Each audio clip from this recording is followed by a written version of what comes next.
শয়তানকে আলাদা করা আমার উদ্দেশ্য নয়। আমার উদ্দেশ্য ছিল তাকে পরীক্ষিত করা, তার আমার প্রতি ভালোবাসা কেমন এ ব্যাপারে পরীক্ষা করা আমার উদ্দেশ্য ছিল। সে পরীক্ষায় গোল্ডেন A+ পেয়ে পাশ করেছে, এতে কোনো সন্দেহ নাই।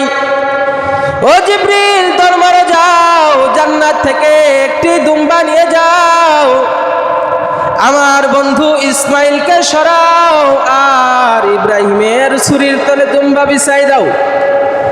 ওই যে জিবরিল ভয় পাইছে, দৌড় দিছে জান্নাত থেকে দুম্বা নিয়ে, একদল ফেরেশতা নিয়ে দৌড় দিছে। জিবরিল মনে করছে হয়তোবা ইসমাইল জবে হয়েই গেল। এই ভয় পেয়ে জিবরিল, আসমান জমিনের সমস্ত ফেরেশতা এ দৃশ্য দেখে কাঁদে। শুধু জিবরিল নয়, আসমানের সমস্ত ফেরেশতারা এ দৃশ্য দেখে কান্নাকাটি শুরু করে দিছে। ফেরেশতাদের দল সহ যাতে করে জবে না হয় এজন্য জিবরিল আসমান থেকে তাকবীর দিছে, আল্লাহু আকবার, আল্লাহু আকবার। জিবরিল তাকবীর দিছে আসমান থেকে, আকাশ থেকে তাকবীরের ধ্বনি শুনে বাবা ইব্রাহিম খলিল আকাশের দিকে তাকাইছে। এখন ছুরির নিচে এসে দেখে দুম্বা জবে হইছে, ইসমাইল জবে হই নাই। শুকরিয়াতান ইব্রাহিম আলাইহিস সালাতু ওয়াস সালাম বলছেন, আল্লাহু আকবার, লা ইলাহা ইল্লাল্লাহ। আর ইসমাইল আলাইহিস সালাতু ওয়াস সালাম যখন তিনি দেখছেন আমি জবে হই নাই, জবে হইছে পাশে দুম্বা, তিনি উঠে আবার বলছেন, আল্লাহু আকবার, আল্লাহু আকবার, ওয়ালিল্লাহিল হামদ। এই তিন মহাপুরুষ, দুইজন মহান নবী এবং একজন ফেরেশতাদের সরদারের সমন্বয়ে এই তাকবীর সংগঠিত হয়েছে।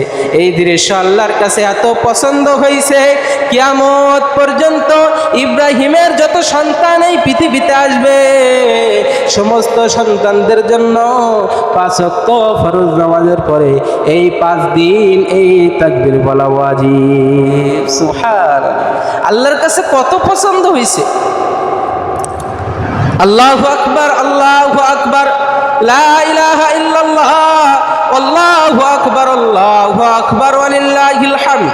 এজন্য এই রবিবার ফজর থেকে শুরু করে নিয়ে পরের বৃহস্পতিবার আসর পর্যন্ত, রবিবার ফজর থেকে শুরু করে নিয়ে পরের বৃহস্পতিবার আসর পর্যন্ত প্রত্যেক বালেগা মুসলমান নারী পুরুষের উপরে যত ওয়াক্ত ফরজ নামাজ উনি পড়বেন, প্রত্যেক ফরজ নামাজের পরে পুরুষদের উপরে জোরে এই তাকবীর একবার বলা ওয়াজিব, নারীদের উপরে আস্তে এই তাকবীর একবার বলা ওয়াজিব। এমনকি যদি কাহারো নামাজ কাজা হয়ে যায়, আর ওই কাজা নামাজ যদি ওই 5 দিনের মধ্যে ও লোক আদায় করে, তাহলে ওই কাজা নামাজের শেষে ওই তাকবীর বলা লাগবে। যদি নামাজ কাজাও হয়ে যায় আর কাজা নামাজ যদি ওই 5 দিনের মধ্যে আদায় করে, তাহলে ওই 5 দিনের মধ্যে আদায় করলে কাজা নামাজের শেষেও এই তাকবীর একবার বলা ওয়াজিব। এই জন্য যদি কখনো ইমাম সাহেবদের ছুটেও যাও, তাকবীর ইমাম সাহেবের ছুটে গেছে, মনে নেই, ভুলে গেছে, তাহলে পিছন থেকে মুসল্লিদের জন্য তাকবীর জোরে জোরে বলে উঠবেন, যাতে ইমাম সাহেবের স্মরণ হয়।